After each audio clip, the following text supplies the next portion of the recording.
Is your Samsung phone connected but mobile data is still on? Don't worry. In this video, I'll show you how to fix the problem by resetting your network setting. It's a simple troubleshooting step that can restore your connection without requiring advanced technical skill or complicated setup. First, open the settings app on your phone. Once you're in the settings, scroll down a little, find the general management option, tap on it. After open the page, scroll down to the bottom, find the reset tab, click on it to open the menu. Within the reset menu, here you can see various options. Find the reset section under the reset mobile network settings, tap on it. After that, look at the bottom menu bar, find the reset settings, click on it. Then verify to enter your phone password first.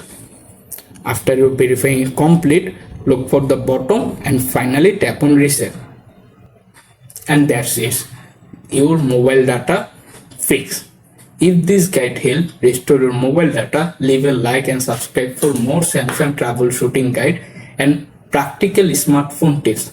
Thanks for watching and see you in the next video.